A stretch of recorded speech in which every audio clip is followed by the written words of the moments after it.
ॐ अज्ञानतिमिरान्धस्य ज्ञानाञ्जनशलाकया चक्षुरुन्मिलितं येन तस्मै श्रीगुरवे नमः। श्रीचैतन्यमनोभीष्टं स्थापितं येन भूतले स्वयं रूपः कदा मह्यं ददाति स्वपदान्तिकम्। नमो विष्णुपदाय कृष्णप्रेष्ठाय भूतले श्रीमते भक्तिवेदान्त स्वामिनिति नामिने। नमस्ते सरस्वती देवे गौरवाणी प्रचारिणे निर्विशेष शून्यवादी पाश्चात्य देशतारिणे। जय श्री कृष्ण चैतन्य प्रभु नित्यानंद श्री अद्वैत गदाधर श्रीवासादि गौर भक्त वृंद। हरे कृष्णा कृष्ण कृष्णा कृष्ण हरे कृष्ण हरे हरे हरे हरे राम राम हरे हरे राम राम राम राम हरे हरे। ओम नमो नमो भगवते देवाय। वासुदेवाय। ॐ ओम नमो नमो भगवते भगवते वासुदेवाय। वासुदेवाय। ओम नमो भगवते वासुदेवाय। ओम ॐ नमो नमो भगवते भगवते वासुदेवाय। वासुदेवाय। ओम नमो भगवते वासुदेवाय। ओम ॐ नमो नमो भगवते भगवते वासुदेवाय। वासुदेवाय। హరే కృష్ణ. భక్తులందరికీ శ్రీకృష్ణ శుభమస్తు. అలాగే ఈనాటి క్లాస్కి వచ్చిన భక్తులందరికీ కూడా ఆత్మీయ ఆహ్వానం పలుకుతున్నాం. హరే కృష్ణ. హరే కృష్ణ। ఈ రోజున మనము 17వ భగవద్గీత 17వ అధ్యాయము 23 శ్లోకం నుంచి 28 శ్లోకాల వరకు ఈరోజు మనం క్లాస్ చెప్పుకుంటాము. అలాగే ఈ రోజున మనము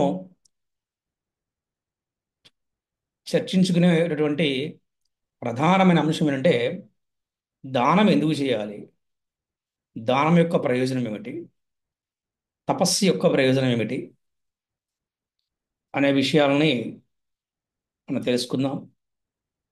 అలాగే ఓంకారము దానికి అర్థం ఏమిటి, ఇవన్నీ విషయాలు కూడా మనం చర్చించుకునే ప్రయత్నం చేద్దాం ఈ రోజున. ఓకే.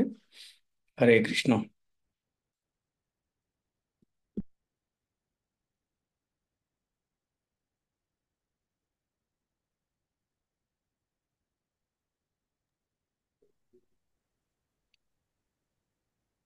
చదవచ్చు ఎవరైనా. हरे कृष्ण हरे गुरुजी। कृष्ण प्रभु जी। హరే కృష్ణ. श्रीदेवी प्रभु जी। ओम तत्सदिति निर्देशः ब्राह्मणास्त्रिविधः स्मृतः ब्राह्मणास्तेन वेदाच्च यज्ञाच्च विहताः कुतः पुरा। हरे कृष्ण प्रभु। ఓం తత్సదితి నిర్దేశో బ్రహ్మణస్త్రివిధః స్మృతః బ్రాహ్మణాస్తేన వేదాచ్చ యజ్ఞాచ్చ విహితాః పురా. ఓం తత్సత్ అన్న పదములు సృష్టి మొదలు నుండి పరబ్రహ్మమునకు సూచిగా నిర్దేశింపబడుచున్నవి. వాటి నుండే పురోహితులు, శాస్త్రములు మరియు యజ్ఞములు ఏర్పడినవి. ఇక్కడ ఓం అంటే పరబ్రహ్మమును, అంటే మనం భగవంతుణ్ణి మనము ఆ, చేరుకోవటానికి, భగవంతుడిని మనము గుర్తుపెట్టుకోవటానికి, అలాగే ఓం అంటే భగవానుడిని కూడా సూచిస్తుంది అనమాట. అందుకే ఓంని ఆది శబ్దం అంటారు, ఆది శబ్దము. అలాగే తత్ అనేది ఏంటంటే ఆది, సత్ అంటే శాశ్వతమైనది, సనాతనమైనది. అలాగే ఈ ఓం తత్ సత్తులోనే సృష్టి యొక్క రహస్యం అంతా ఉన్నది అని ఇక్కడ మనకి ఆ, చెప్తున్నారు. అంటే ఈ యొక్క మూడు పదములు కూడా, ఈ ఓం తత్ సత్ అనే పదాలు కూడా భగవంతుని యొక్క పవిత్ర నామముతో సంయుక్తంగా వాడబడుచారు. ఫర్ ఎగ్జాంపుల్ చూడండి, ఒకటి ఒక మంత్రం ఉంది. ఎలా అంటే, ఓం తద్విష్ణో పరమం పదం సదా పశ్యంతి సూర్యాయ దివివ చక్షువతదం తద్విప్రాసౌ విపన్యవో జాగ్రవం సగ సమిందతే విష్ణోర్యత్ పరమం పదం. అంటే ఇక్కడ ఓం, ఓం ఉగ్రం వీరం మహావిష్ణుం జ్వలంతం సర్వతోముఖం నరసింహం భీషణం భద్రం మృత్యోర్మృత్యుం నమామ్యహం. అంటే ఇక్కడ ఓం అనేది ఏంటి అంటే భగవంతుడి నామముతో కలిపి సంయుక్తంగా మనం వాడుతూ ఉంటాం. ఎందుకంటే ఇది ఆది శబ్దము. అలాగే తత్ ఆది, మొదటిది. సత్ శాశ్వతమైనది, సనాతనమైనది. అందుకని ఈ యొక్క పదాలు పరబ్రహ్మమునకు సూచిగా నిర్దేశింపబడినవి అని మనకి ఇక్కడ మనకి శాస్త్రాలు చెప్తున్నాయి. ఒక్కసారి శీల ప్రభుపాదుల భాష్యం చూద్దాము. దీని గురించి భాష్యం ఏ విధంగా రచించారో ఒకసారి మనం చూసే ప్రయత్నం చేద్దాం. భాష్యం ఎవరు చదువుతారు? వెంకటకృష్ణమాత ఇది దగ్గర ఉందా? చదవగలరా? చదువు. చదువుతాను. శ్రీ ప్రభుపాదుల భాష్యానికి జై, శ్రీల గురుదేవులకి జై. తపస్సు, యజ్ఞము, దానము, ఆహారం అనునవి సాత్వికము. రాజసము, తామసము అనేది 3 రకములని ఇంతవరకు వివరింపబడినది. ఈ విధముగా ప్రథమ, ద్వితీయ, తృతీయ తరగతులకు చెందినను అవి ప్రకృతి జన్యములైన త్రిగుణములచే బంధింపబడినట్టివి మరియు మలిన పూర్ణములైనట్టివి. కానీ అట్టి కర్మలు నిత్యుడగు శ్రీకృష్ణ భగవానుని ఓం తత్ సత్ పరమములగునప్పుడు ఆధ్యాత్మిక పురోగతికి దోహదములు కాగలవు. శాస్త్ర ఇక్కడ చూడండి, మనకి తపస్సు, యజ్ఞము, దానము ఇవన్నీ కూడా సాత్వికము, రాజసము, తామసము 3 రకములని మనం ఇంతకుముందు కూడా చర్చించుకున్నాం. అంటే మనము ఇంతకుముందు చెప్పుకున్నాం. అంటే ఇంతకుముందు క్లాస్ మనం చెప్పుకున్నాం, తపస్సు అంటే 3 రకాల తపస్సు మనం తెలుసుకున్నాం. మరి ఒకటి శారీరక తపస్సు, మరి 2 వాక్కు తపస్సు, అలాగే 3 మానసిక తపస్సు గురించి తెలుసుకున్నాం. అలాగే దానంలో కూడా మనకి ఆ, ఆ, సాత్వికమైన దానము అంటే సత్వగుణం చేసే దానము, రజోగుణంతో చేసే దానము, అలాగే తమోగుణం చేసే దానము ఉంటుందన్నమాట. ఈరోజు మనం ముఖ్యమైన చర్చ ఏంటి, మనకి దానం ఎందుకు చేయాలి అనే దాని గురించి ఇక్కడ మనకి ప్రశ్న వస్తుందన్నమాట. అందుకని దానికన్నా ముందుగా మనం ఇవన్నీ కూడా చర్చించుకుంటున్నాం.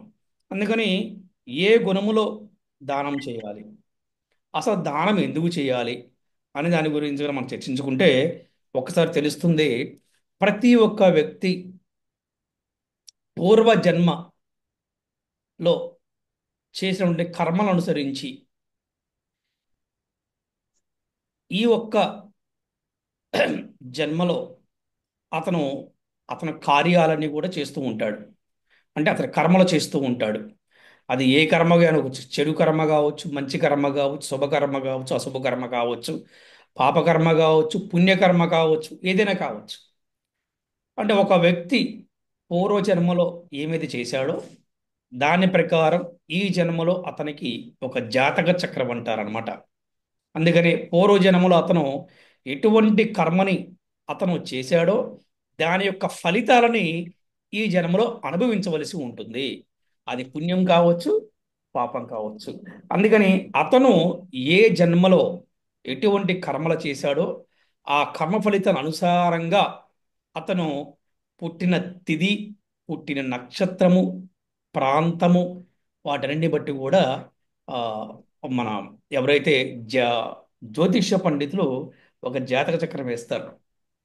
దాని ప్రకారం ఆ, ఇతను బాల్యములు ఎలా ఉంటాడు, మరి అలాగే అతని యవ్వనములు ఎలా ఉంటాడు, అలాగే కౌమారములు ఎలా ఉంటాడు, ఆ, మూడు దశలుగా మనకి ఈ విధంగా మనకి ఉంటారు. మరి ఇవి జనరల్గా 100% ఏ తప్పు చేయకుండా, ఎటువంటి అపరాధం చేయకుండా, ఏ పాపం చేయకుండా ఈ భూలోకంలో ఉండడం చాలా కష్టం. అయితే మరి ఎట్లాగా దీన్ని మనం ఎలా సరి చేసుకోవాలి, ఈ పాప ప్రక్షాళన ఎలా చేసుకోవాలి, ఈ అపరాధం ఎలా పోగొట్టుకోవాలి అని ఆ, జ్ఞానం ఉన్నటువంటి, బుద్ధి ఉన్నటువంటి మానవుడు నిరంతరం కూడా తప్పిస్తూ ఉంటాడు. అటువంటి వారి కోసం భగవంతుడు సదా అవకాశాలు ఇస్తూ ఉంటాడు. అటువంటి అవకాశాలు మనకి ఎలా అంటే బ్రాహ్మణుల ద్వారా, గురువుల ద్వారా, వైష్ణవుల ద్వారా, గుడి ద్వారా, బడి ద్వారా మనందరికీ కూడా జ్ఞానాన్ని పంచడానికి భగవంతుడు వారి వారి యొక్క ప్రతినిధులను ఏర్పాటు చేస్తూ ఉంటాడు. అందులో మనం ఏ విధంగా పాప ప్రక్షాళన చేసుకోవాలంటే దానము అనేది చాలా ప్రధానమైనది. అంటే ఎవరు? గృహస్థులు. అంటే ఎవరి దగ్గర ధనం ఉందో, ఎవరి దగ్గర దానం చేయగలిగినటువంటి స్తోమత ఉందో వారు దానం చేయడం అనేది చాలా ఉత్తమమైనటువంటి సేవ అవుతుందన్నమాట. ఏమిటి దానము? ఆ, ఎందుకు చేయాలో కూడా మనం చెప్పుకున్నాం. దానము చేయటం వల్ల ఏమవుతుందంటే వారి యొక్క పాప ప్రక్షాళన జరుగుతుంది. ఇది తెలుసుకోవాలి. అందుకని దానం చేసేవాడికే అదృష్టం ఉండాలి కానీ దానం తీసుకునేవాడికి అదృష్టం కాదు. అది అందుకని దానం చేసేవాడికే సుకృతి ఉండాలంటారనమాట. నేను దానం ఇవ్వటానికి ఉన్న తీసుకునేవాడు ఉండాలి కదా. సో అట్లాగేనంటే దానము ఎందుకు చేయాలంటే వారి యొక్క పాప ప్రక్షాళన చేయడం కోసం దానం చేస్తూ ఉండాలి. రెండోది ఏంటంటే నెక్స్ట్ హైయెస్ట్ ఏంటి అంటే అసలు ఏమీ ఆశించకుండా ప్రతి జీవి పట్ల దయా కరుణతో కూడా, దయా కరుణ ప్రేమతో కూడా సేవ చేయాలి. అలాగ చేసేవారు కూడా ఉన్నారు. అది భగవంతుడికి చాలా ప్రీతికరమైనది అని చెప్తుంటారు అనమాట. ఇది దానము యొక్క ప్రయోజనము. దానము ఎందుకు చేయాలో మనం చాలా చక్కగా కూడా ఇప్పుడు మనము ఈ ఈ యొక్క ఆమ్, భగవద్గీతలో ద్వారా మనము తెలుసుకున్నాం. ఇప్పుడు మనం అంటే శ్రీకృష్ణ భగవాన్ అర్జునుడికి అని చెప్తున్నాడు అనమాట. ఈ విధంగా ఆ, దానం యొక్క ఉద్దేశం ఏంటి, దానం ఎందుకు చేయాలి, అలాగే ఏ విధంగా అయితే తపస్సులో మూడు రకాలు ఉన్నాయి, అలాగే దానం కూడా ఎవరు ఏ గుణంతో చేస్తారు అంటే సత్వగుణంతో చేసే దానము, అలాగే రజోగుణంతో చేసే దానము, అలాగే తమో గుణం చేసే దానం అనమాట. సత్వగుణంతో చేసే దానం ఏంటి అంటే వారు ఏమీ కూడా ఆశించకుండా చక్కగా సత్వగుణంతో వారు దానం చేస్తూ ఉంటారు. అంటే అలాగే రజోగుణం చేసే దానం ఏంటంటే నేను ఈ దానం చేయటం వల్ల నాకు మళ్ళీ తిరిగి ఏదో లాభం వస్తుందని చేసే దానాన్ని రజోగుణము అన్నారనమాట. ఆ, తమో గుణము అంటే ఏంటంటే ఎవరికి దానం చేయాలో తెలవకుండా, ఎవరికి పడితే వారికి దానం చేస్తూ నియమ నిబంధనలు పాటించకుండా, శాస్త్రానుసారం కాకుండా శాస్త్ర విరుద్ధంగా చేసేటువంటి దానాలు చేసేవారిని అంటే తమో గుణంతో చేసే దానాలు అని చెప్పి చెప్పడం జరిగింది అనమాట. సో అందుకని ఇక్కడ మనం తెలుసుకోవాల్సిందంటే ఆ, ఈ విధంగా దానం ఎందుకు చేయాలి అంటే ఎందుకు చెయ్యాలి. సో ముఖ్యంగా గృహస్థుల యొక్క ధర్మం ఏంటంటే దానము చెయ్యాలి అని చెప్తుంటారు. ఎవరికి చేయాలి అంటే దానము గృహస్థులు ముఖ్యంగా గోవులకి, బ్రాహ్మణులకి, సాధువులకి కూడా నిరంతరము కూడా ఈ విధంగా ఉమ్, దానము అంటాము. యాక్చువల్గా చెప్పంటే సేవ. ఇది కూడా తెలుసుకోవాలి. సేవ, అది సేవ ఏంటి? అంటే చూడండి, ఫర్ ఎగ్జాంపుల్ అన్నదానము అంటారు. మనం దాన్ని ఎలా మార్చుకోవాలంటే అన్నప్రసాద సేవ. ఇది తెలుసుకోవాలన్నమాట. ఆ, మనం చూస్తే కనుక మరి మహాభారతంలో కనుక మనం చూస్తే పాండవులు మరి వనవాసానికి వెళ్తున్నప్పుడు కృష్ణుడి దగ్గర ఆశీర్వచనం తీసుకుంటారు. అప్పుడు కృష్ణుడు సలహాలు ఇస్తాడు. ఏమని సలహా ఇస్తాడంటే ఆ, ద్రౌపదికి, ధర్మరాజుకి ఒక గొప్ప సలహా ఇస్తాడు. ఆ సలహా మీకు ఎవరికైనా గుర్తుందా? మీరు ఏమైనా చెప్పగలుగుతారా? వాళ్ళు ఏమని చేయమని చెప్తాడు? సాధువులకి సేవ చేయమని చెప్తారు ప్రభుజీ. ఆ హరే నిత్యము కూడా మీరు అన్నదాన సేవ చేయమని చెప్తారనమాట. సాధువులకి, సత్పురుషులకి, బ్రాహ్మణులకి మీరు నిత్యము కూడా వారికి అన్న ప్రసాద సేవ చేయమని చెప్తారనమాట. అది అన్న ప్రసాద సేవ చేయడం తర్వాత వాళ్ళకి ఏ విధంగా రాజ్యాధికారం వచ్చిందో మీరు చూసి ఉంటారు. ఏంటి అది అందుకని దానము ఈ విధంగా చేయాలి. ఆ, అంటే ఇక్కడ వారు సత్వగుణంతో సేవ చేశారు. అంటే మనం చూస్తే గనుక మరి ఒక రోజున ఆహారం అంతా అయిపోయింది, కానీ దుర్వాస మహర్షి వచ్చాడు. ఆ, ఆ దుర్వాస మహర్షి వచ్చినప్పుడు వీరు ఏమి నిందించలేదు. ఆ, ఈ టైంలో రావటం ఏంటి, ఇలా రావటం ఏంటి, కానీ ఎంతో వినయముతో విధేయతతో వారు ఇప్పుడు ఎలాగా ఏం చేయాలి అని వారు ఏదో రకంగా వారికి సేవ చేయాలని వారు ఆలోచించారే కానీ మనం తప్పించుకోవాలి, ఆయన టైంకి రాకపోతే ఎట్లాగా ఇలా అనుకోలేదు. ఎప్పుడైతే వాళ్ళకి లోపల ఆ సత్వగుణంతో కూడిన దానం చేయాలని ఆలోచన ఉందో వారికి భగవంతుణ్ణి పిలవాలని వాళ్ళకి ఆలోచన వచ్చింది. ఇవే మంచి ఆలోచనలు అంటే, గుర్తుపెట్టుకోవాలి. మంచి ఆలోచనలు అంటే ఇవే. ఎప్పుడైతే ద్రౌపది గోవింద ఇప్పుడు నా పరిస్థితి ఏంటనిందో ఎమ్మటే గోవిందుడు వచ్చాడు. మనం చూసాము. ఆ తర్వాత ఏం జరిగింది మీ అందరికి తెలుసు. ఎప్పుడైతే గోవిందుడు వచ్చాడు, మరి అక్కడ అక్కడ పడివేసినటువంటి గిన్నెల్లో ఏదైనా ఒక మెతుకు తీసుకొని రమ్మా అన్నాడు. ఆ మెతుకుని శ్రీకృష్ణ భగవానుడు తీసుకోగానే అక్కడ దుర్వాస మహర్షి అందరికి కూడా కడుపు నిండిపోయింది అనమాట. అది. సో అందుకని ఇక్కడ మనం ఏం తెలుసుకోవాలంటే సత్వగుణంలో చేసే దానం వల్ల అటువంటి గొప్ప ప్రయోజనం ఉంటుంది. ఇది దానం యొక్క ప్రయోజనము.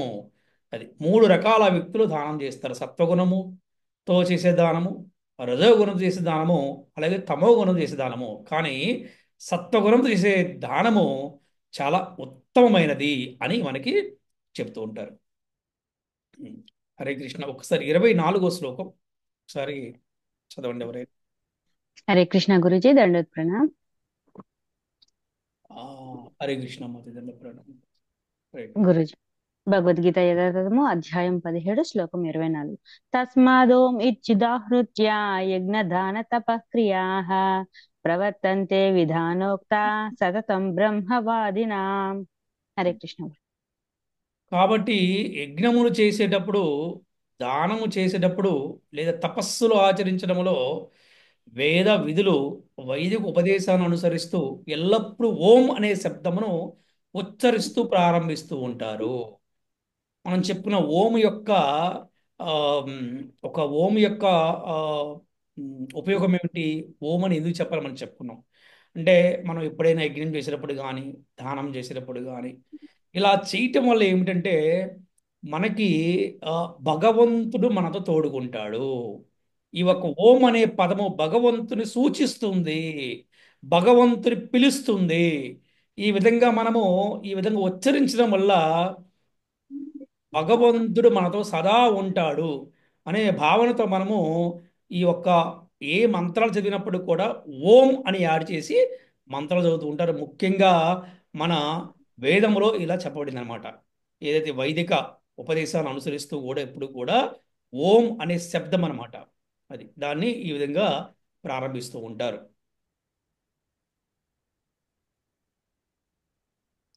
ఆ, ఇప్పుడు 25వ శ్లోకం చదవచ్చు ఎవరైనా. హరే కృష్ణ గురుజీ. హరే కృష్ణ. తదిత్యనపి సదాయ ఫలం యజ్ఞ తపః క్రియాః దాన క్రియాః చ వివిధాః క్రియంతే మోక్షకాంక్షిభిః. హరే కృష్ణ గురు. ఆ, ప్రతిఫలమును ఆశించిన వారు కానీ ఈ భౌతిక బంధనము నుండి విముక్తి పొందడానికి ప్రయత్నించేవారు తపస్సు, యజ్ఞము మరియు దానము చేసేటప్పుడు తత్ అన్న పదమును ఉచ్చరిస్తారు. అంటే ఇక్కడ చూడండి, ప్రతిఫలాన్ని ఆశించకుండా ఎవరైతే ఈ భౌతికమైన బంధాల నుంచి విముక్తి పొందాలనుకుంటారో వారందరూ కూడా తపస్సు చేసినా, యజ్ఞం చేసినా, దానం చేసినా కూడా తత్ అనే పదాన్ని వారు ఉచ్చరిస్తూ ఉంటారు. అంటే ఇక్కడ మనం ఎలా అర్థం చేసుకోవాలని ఇంకా కావాలంటే, ఎందుకు ప్రతిఫలాలను ఆశించకూడదు అనే ఒక ప్రశ్న మనకు రావచ్చు. ఎందుకంటే ఆ, ఇదంతా కూడా మనకి భగవంతుడి నుంచే వచ్చింది. అలాగే ఎంతటి కూడా యజమాని ఎవరంటే భగవంతుడే. మనము we are followers, we are not a creators. అది గుర్తుపెట్టుకోవాలి. మనము we are just followers, we are not a creators. But lord Sri Krishna is creator. అంటే కృష్ణుడు క్రియేటర్. అందుకని అప్పుడు స్థాపించిన వాడికే ఆ, దాని పట్ల హక్కు ఉంది. స్థాపించిన వాడికే ఫలితాన్ని అనుభవించే హక్కు ఉంది, కానీ ఫాలో అయ్యేవాడికి ఎలా ఉంటుంది చెప్పండి? అఫ్ కోర్స్ ఫాలో అయ్యేవాడికి కూడా వచ్చేస్తుంది ఆటోమేటిక్గా. ఇప్పుడు తండ్రి ఇంటిని పోషిస్తున్నాడు, ఈ కుటుంబానికి యజమాని తండ్రి. ఎప్పుడైతే మనము తండ్రి చెప్పింది మనము ఏదైతే చేస్తున్నామో ఆటోమేటిక్గా తండ్రితో పాటు మనందరూ కూడా ఆహారం ఉంటుంది కదా. అట్లాగే ఈ సృష్టి మొత్తానికి భగవంతుడు తండ్రి కాబట్టి మనము ప్రతిఫలాలను ఆశించకుండా ఉండాలి. ఎందుకంటే అంతా కూడా సర్వమయం, అంతా కృష్ణమయం, అంతా కృష్ణుడిదే. నాది అనేది ఇక్కడ ఏమీ లేదు, మనది అనేది కూడా లేదు. నాది కాదు, మనది కాదు, అంతా భగవంతుడిదే అనే భావంతో చేయాలి. అందుకని ప్రతిఫలం ఆశించకుండా చేయాలి. అది తపస్సు చేసినా, యజ్ఞం చేసినా, దానము చేసినా కూడా. అందుకని చెప్పి ఉన్నతమైన వాళ్ళు, బుద్ధిమంతులు దానం చేసినప్పుడు కృష్ణార్పణ అనుకుంటారు అంతే చక్కగా. అరే, కృష్ణుడు ఇచ్చాడయ్యా, నీ దగ్గర ఉన్న డబ్బుకి కారణం కృష్ణుడే, నా దగ్గర ఉన్న డబ్బుకి కారణం కృష్ణుడే. నీకున్న సంపదకి కారణం కృష్ణుడే, నా దగ్గర ఉన్న సంపదకి కారణం కూడా కృష్ణుడే. మరి ఇంకెందుకయ్యా నాకు అర్థం కాదు, మనం ఎందుకు కొట్టుకోవాలయ్యా? నీ దగ్గర నేను డబ్బులు లాక్కోవాలని, నా దగ్గర నువ్వు డబ్బులు లాక్కోవాలని ఎందుకు? మనందరం కనుక కృష్ణుని ప్రార్థిస్తే నీకేది మంచిదో నీకు చేస్తాడు, నాకేది మంచిదో నాకు చేస్తాడు. మధ్యలో ఆయన ఉన్నాడు కదా పెద్ద మనిషి. మన పెద్ద మనిషిని పక్కన పెట్టి మనం ఎందుకు కొట్టుకోవాలయ్యా?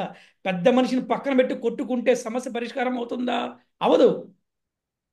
అందుకని తప్పకుండా పెద్ద మనిషిని మన మధ్యలో పెట్టుకొని సమస్యల్ని పరిష్కరించుకోవాలి. అట్లాగే అలాగే ప్రతిఫలాన్ని మనం ఆశించకుండా ఈ బంధాల నుంచి విముక్తి పొందడానికి ప్రయత్నించాలి. అలా చేసే తపస్సు కానీ, యజ్ఞం కానీ, దానం కానీ ఉన్నతమైనటువంటి స్థానాన్ని ఇస్తుంది.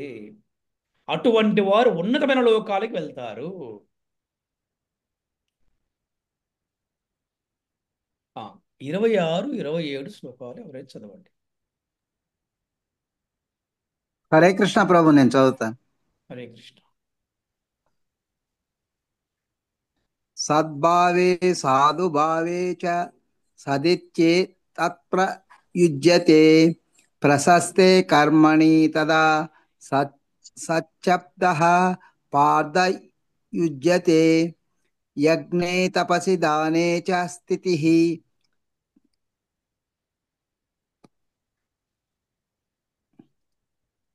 సదితి చోచ్యతే కర్మ చైవ తదీయం సదిత్యే వాభిధీయతే. ఇక్కడ హరే కృష్ణ ప్రభు. సద్భావే సాధుభావే, సద్భావే సాధుభావే అన్నారు. అంటే ఇక్కడ ఇక్కడ సనాతనమైన అస్తిత్వం మరియు మంగళప్రదము అని. ఓ అర్జున, అది శుభప్రదమైన కార్యమును సూచించడానికి కూడా వాడబడుతుంది. ఏంటి? సత్ అనే పదము. ఎందుకంటే సత్తు అనేది ఏంటంటే శాశ్వతమైనది, సనాతనమైనది, నిత్యమైనది అంటారు. అందుకని శుభప్రదానికి కూడా సత్ అని కూడా వాడబడతారన్నమాట. అందుకని యజ్ఞము, తపస్సు మరియు దానములు ఆచరించడంలో నిమగ్నం అవ్వటాన్ని కూడా ఈ సత్ అనే పదము వివరిస్తుంది. కావున ఈ ప్రయోజనముతో ఉన్న ఏ పని అయినా సత్ అనబడుతుంది.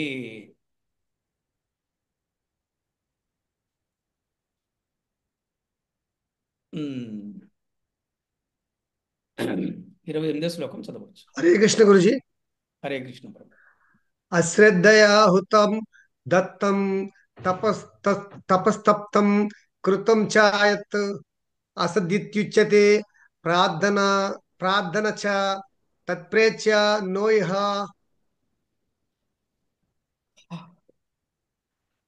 అశ్రద్ధతో చేయబడిన యజ్ఞములు కానీ, దానములు కానీ, లేదా తపస్సులు కానీ అసత్ అని చెప్పబడినవి.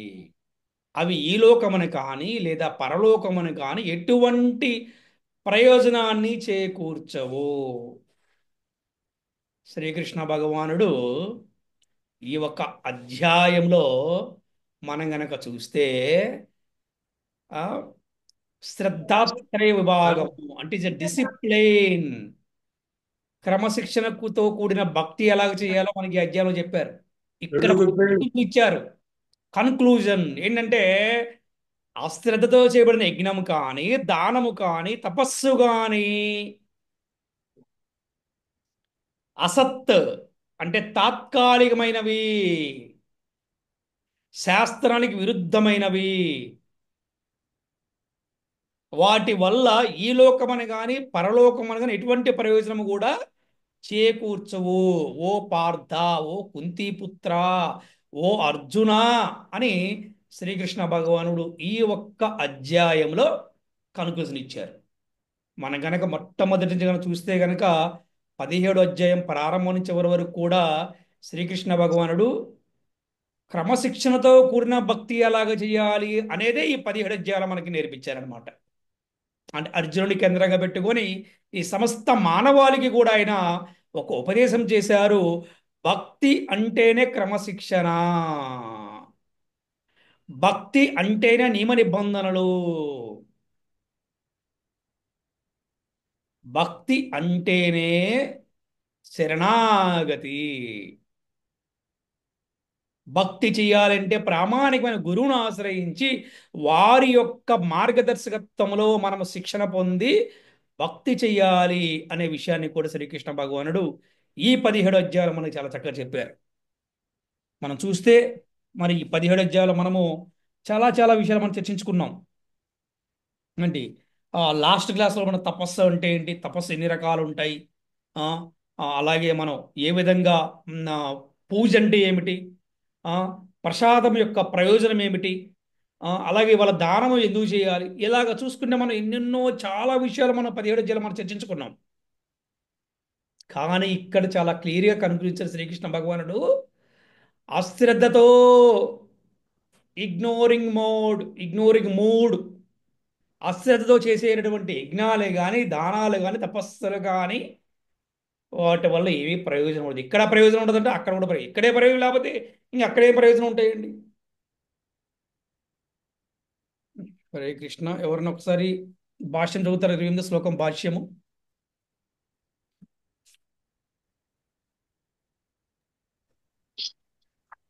నా గురించి చదవమంటారా? చదవండి మాది. శ్రీల గురుదేవులు భాష్యానికి జై, శ్రీల ప్రభుపాదుల భాష్యానికి జై, శ్రీల గురుదేవులకి జై. ఆధ్యాత్మిక లక్ష్యం లేకుండా వనర్చబడినది ఏదైనను వాస్తవమునకు వ్యర్థమైనదే. అట్టి కర్మ యజ్ఞమైనను, దానమైనను లేదా తపమైనను నిరుపయోగమే కాగలదు. కనుకనే అట్టి కర్మలు హేయములని ఈ శ్లోకమున ప్రకటింపబడినది. వాస్తవమునకు ప్రతి కర్మయు శ్రీకృష్ణ భగవాన్ నిమిత్తమై కృష్ణ భక్తి భావనలో వనరింపవలసి ఉన్నది. అటువంటి శ్రద్ధ మరియు తగిన నిర్దేశము లేనిచో ఎట్టి ఫలమును లభింపబోదు. సమస్త వేద వాంగ్మయమున పరమ పురుషుని అందలి శ్రద్ధయే ఉపదేశింపబడినది. వేదోపదేశముల అనుసరణము యొక్క ముఖ్య లక్ష్యము శ్రీకృష్ణ భగవాన్ని అవగతం చేసుకొనుటయే. ఈ విషయమును మరియు నియమమును పాటించకుండా ఎవరూనూ జయమును పొందలేరు. కనుక ఆధ్యాత్మిక గురువు నేతృత్వంన తొలి నుండియే కృష్ణ భక్తి భావనలో కర్మ నుంచుట ఉత్తమోత్తమ మార్గము. సర్వమును విజయవంతమనొచ్చుటకు ఇదియే ఉత్తమ మార్గము. బద్ధ జీవనం నందు జనులు దేవతలను, భూత ప్రేతములను లేదా కుబేరుడు వంటి యక్షులను పూజించుటకు ఆకర్షితులగుతురు. సత్వగుణము రజస్తమో గుణముల కన్నను మెరుగైనదైనను కృష్ణ భక్తి యందు ప్రత్యక్షంగా నిలిచినవాడు త్రిగుణములకు అతీతుడు కాగలడు. గుణములందు క్రమముగా ఉన్నతిని పొంది మార్గము మొక్కటి ఉన్నను భక్తుల సాంగత్యమున ప్రత్యక్షంగా కృష్ణ భక్తిలో మనుజుడు నిలవగలిగినచో అది ఉత్తమ మార్గము కాగలదు. అదే ఈ అధ్యాయమున ఉపదేశింపబడినది. ఈ విధానమున జయమును సాధింపగోరినచో మనుజుడు తొలుత సరియైన గురువును పొంది ఆయన నిర్దేశమునందు శిక్షను పడవలసి ఉన్నది. పిదప అతడు శ్రీకృష్ణ భగవాను యందు శ్రద్ధను పొందగలడు. కాలక్రమమున అట్టి శ్రద్ధ పరిపక్వమైనప్పుడు కృష్ణ ప్రేమగా పిలువబడును.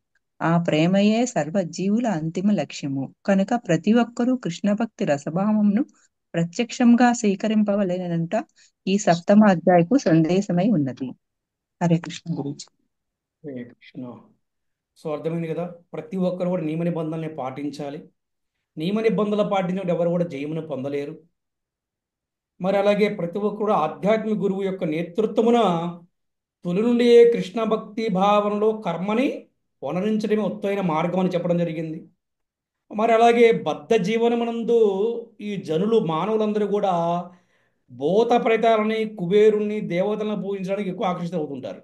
చూడండి, వారికి ఎక్కడో ఎవరో చెప్తారు, ఏమండి ఆ పలానా రోజున ఆ కొండ ఎక్కు చూస్తే సూర్యుడి కిరణాలు మనకి పడతాయంట, అందుకని అక్కడికి వెళ్దామని చెప్పారు. ఎవరో ఒక ఆయన ఒకసారి టీవీలో పొలోమని చెప్పారు. లక్షల మంది వెళ్ళారంట ఆ రోజున.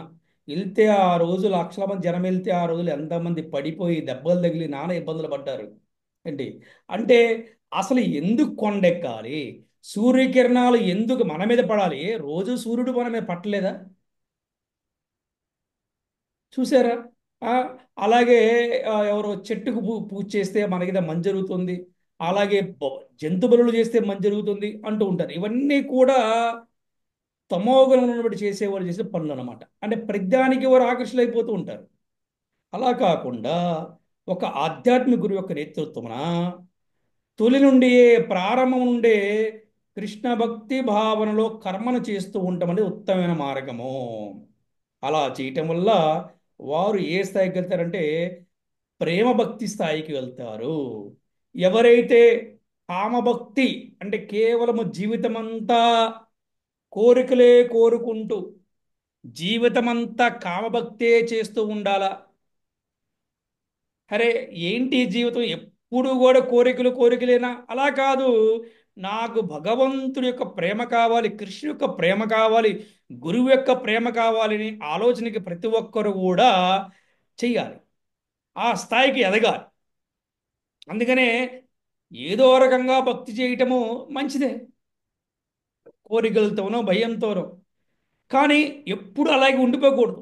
అందుకనే కామభక్తి స్థాయి నుంచి ప్రేమభక్తి స్థాయికి ప్రతి ఒక్కరు కూడా ఎదగాలి అని మన ఆచార్యులు చెప్తున్నారు. అంటే కామం అంటే ఏంటి? కోరికలతో కూడిన భక్తి. ప్రతిసారి తప్పు చేయటము, మళ్ళీ ఆ తప్పును సరిదిద్దుకుంటాము. ప్రతిసారి కోరికల కోసం భక్తి చేయటం, మళ్ళీ కొత్త సమస్యలు తెచ్చుకుంటాము. అలా కాదు. అలా కాకుండా ప్రతి ఒక్కరు కూడా ప్రేమ భక్తి స్థాయికి వెళ్ళాలి. నేను కృష్ణుడి యొక్క ప్రేమను ఎలాగ పొందాలి?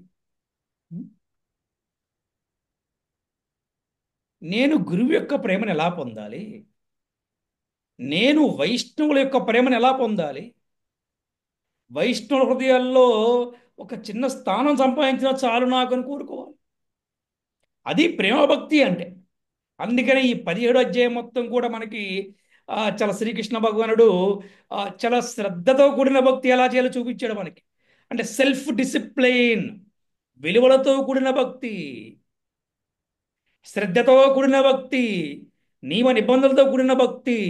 అది అందుకే చెప్పారు తపస్సు అంటే ఏమిటి, దానం అంటే ఏమిటి, ఆ, ప్రసాదం యొక్క ప్రయోజనం ఏమిటి, ఎన్నెన్నో విషయాలు మనం చాలా చక్కగా చెప్పుకున్నాం. పూజా విధానం ఏమిటి, అసలు పూజ ఎలా చేయాలి, పూజ ఎందుకు చేయాలి, అసలు పూజ అంటే ఏమిటి, ఇవన్నీ కూడా మనం చాలా చక్కగా 17 అధ్యాయాలు మనం నేర్చుకున్నాం మనం. అందుకని శ్రీకృష్ణ భగవానుడు ఏ విధంగా అయితే చెప్పారో శ్రద్ధతో భక్తి చేయమని, ప్రతి ఒక్కరు కూడా ప్రేమ భక్తి చేయమని చెప్పారో ఆ స్థాయికి అందరు రావాలని మనం కోరుకుందాం. మీరందరూ కూడా ఏంటి, అందరూ కూడా కృష్ణ ప్రేమని మనం పొందాలి అనే భావనతో భక్తి చేయాలి. ఆ, మనందరం కూడా కలిసి కృష్ణ ప్రేమను పొందే ప్రయత్నం చేద్దాం. హరే కృష్ణ హరే కృష్ణ కృష్ణ కృష్ణ హరే హరే, హరే రామ హరే రామ రామ రామ హరే హరే. వంచకల్పతరుభ్యశ్చ కృపా సింధుభ్యెవ చ పతితానాం పావనేభ్యో వైష్ణవేభ్యో నమో నమః. శ్రీల ప్రభుపాదికి జై, శ్రీల గురుదేవ్కి జై, అనంత కోటి వైష్ణవ భక్త బృందకి జై. హరి హరి బోల్. హరే కృష్ణ.